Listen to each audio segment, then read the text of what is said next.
नमस्ते विद्यार्थियों। आप सबका एमए उत्तरार्ध संस्कृत की कक्षा में पुनः स्वागत है। मैं डॉक्टर मीना जैन, सह आचार्य, राजकीय महाविद्यालय सिरोही। सत्र 2021-22 में मैं आप सबका स्वागत करती हूँ। हम कुमार संभवम नामक महाकाव्य के प्रथम सर्ग का अध्ययन कर रहे थे।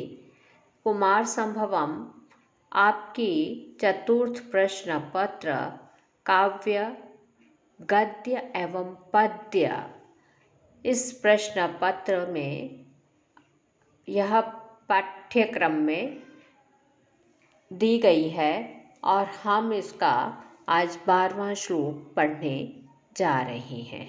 यह श्लोक इस प्रकार से है। दिवाकरात् रक्षति यो गृहासु यो गुहासु लीनं दिवाभितं विवा अंधकारं क्षुद्रे अपि नूनं शरणं प्रपन्ने ममत्वमुच्चैः शीर्षां सतीव।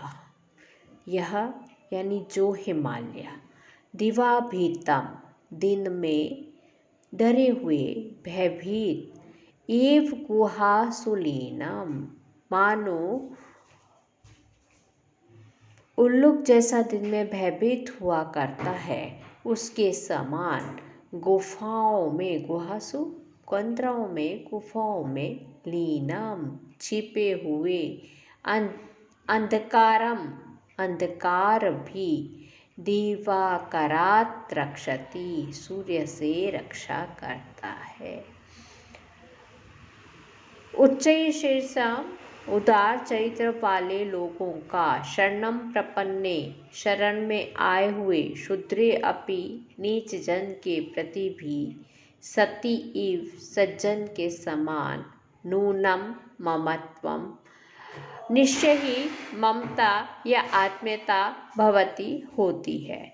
जो हिमालय, अब पुनः अनुवाद देखिए। जो हिमालय उल्लू के समान ही दिन में भयभीत हुए जैसे, इसलिए कंदराओं में छिपे हुए या चिपके हुए अंधकार की सूर्य से रक्षा करता है, क्योंकि उदार जनों का शरण में प्राप्त हुए नीच जन के प्रति भी सज्जन जैसा व्यवहार होता है।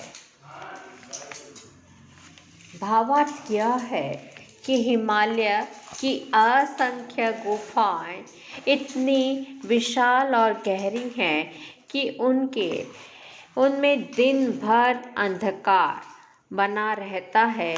सूर्य का प्रकाश वहां नहीं पहुंच पाता और कवि की कल्पना है कि मानो समस्त संसार का अंधकार सूर्य से त्राण पाने के लिए इन गुफाओं में आकर छिप गया और इस प्रकार हिमालय अपनी शरण में आए हुए अंधकार की सूर्य से रक्षा करता है। उदार जनों का यह स्वभाव ही होता है कि रक्षार्थ अपनी शरण में आए हुए जनों की वह रक्षा करते हैं। फिर शरणागत व्यक्ति चाहे जैसा हो, अच्छा हो या बुरा, इसकी वे चिंता नहीं करते।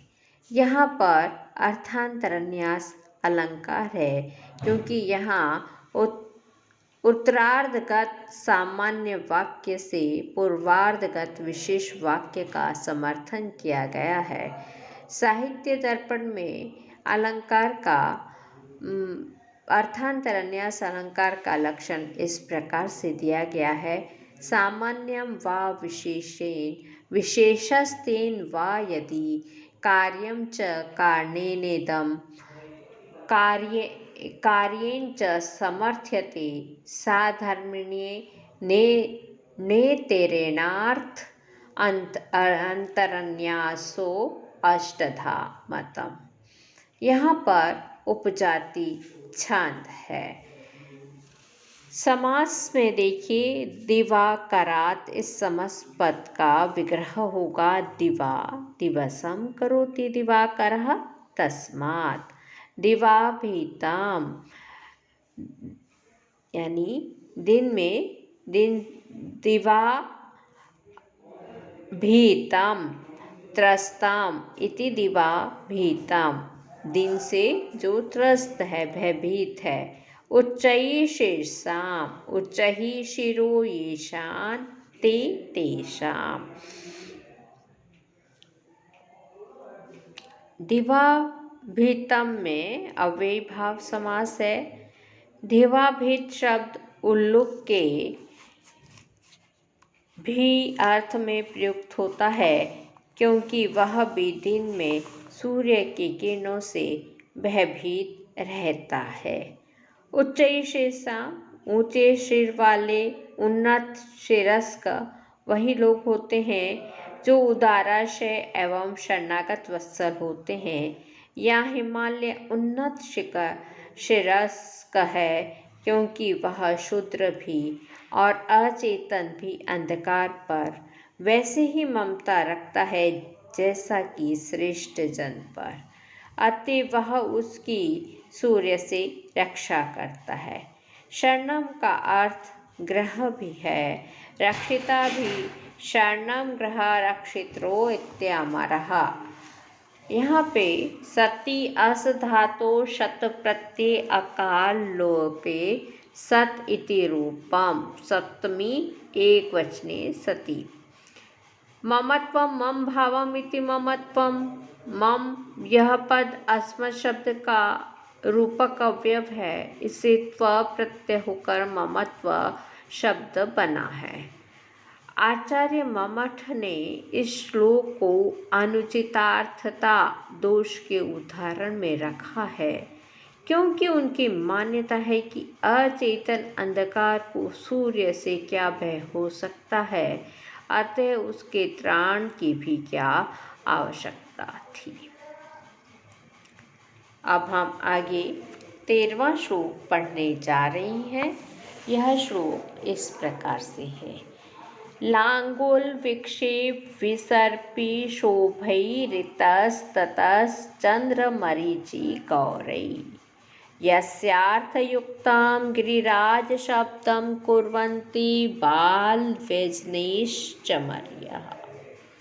यहाँ पर महाकवि कालिदास कह रहे हैं कि चमरी नामक मृगियाँ अपनी पूँछों को हिलाने से जो कांति फैलती है, ऐसा लगता है कि वे जब पूँछ हिलाती हैं तो हिमालय, जो कि हिमालय के ऊपर चंवर डुलाए जा रहे हैं, और इससे हिमालय गिरि का जो गिरिराज नाम है वह सार्थक होता है। शब्दार्थ देखिए। चमर्यः अर्थात चमरी नामक पर्वतीय मृगियाँ, इतस्ततः इधर उधर चारों ओर, लांगुल विक्षेप विसर्पी शोभई, लांगुल यानी पूँछ के हिलाने से, विक्षेप हिलाने से, विसर्पी फैलने वाली, शोभई कांति वाले। विक्षेप अर्थात हिलाना, विसर्पी विसरणशील, शोभा कांति। चंद्रमरीच गौरई, चंद्रमा की किरणों के समान श्वेत वर्ण वाली, बाल वैजनई चमरों के द्वारा, यस्य जिस हिमालय के, गिरिराज शब्दम पर्वतराज नाम को, अर्थयुक्तम सार्थक कुर्वन्ति करती है। चमरी नामक मृगियाँ इधर उधर चारों ओर पूँछों के हिलाने से फैलने वाली, कांतियों वाले तथा चंद्र किरणों के समान श्वेत वर्ण वाले अपने चामरों के द्वारा जिस हिमालय के गिरिराज नाम को सार्थक करती है। भावार्थ यह है कि राजा के कुछ चिन्ह होते हैं, जैसे कि राजा छत्र धारण करता है, चामर है, इनके बिना कोई राजा नहीं कहा जाता। हिमालय गिरिराज है, पर्वतों का राजा कहा जाता है, अतः उसके राजभाव के लिए उक्त दोनों पदार्थों की आवश्यकता थी। कवि ने श्लोक के द्वारा यह बतलाया है कि चमड़ी हरिणियाँ अपने पूंछ चारों तरफ हिलाकर मानो गिरिराज हिमालय पर चामर डुलाती हैं और इससे वे उसके गिरिराज नाम को सार्थक करती हैं। इनकी पूंछें सघन बालों वाली एवं लंबी होती है। इन्हीं की पूंछों से वस्तुतः सच्चे चामर बनाए जाते हैं, जो राजाओं या देवताओं पर डुलाए जाते हैं। अतः प्रायः चामर श्वेत ही होते हैं। अतएव इनकी भी ये पूंछें चंद्रवत श्वेत थी और इनकी कांतियाँ चारों ओर फैल रही थी। यहाँ पर काव्यलिंग अलंकार है, क्योंकि गिरिराज पद की सार्थकता का हेतु बतलाया गया है।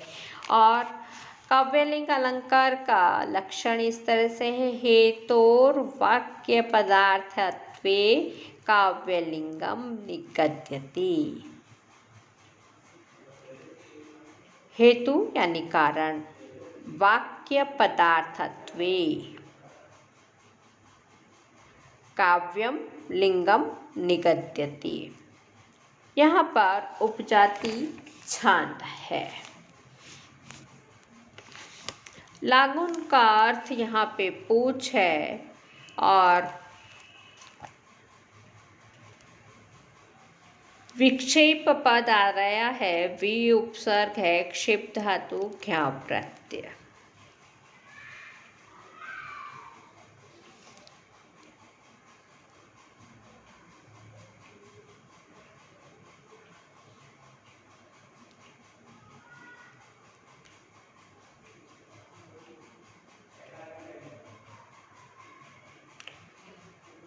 आज हम यहीं पर समाप्त करते हैं।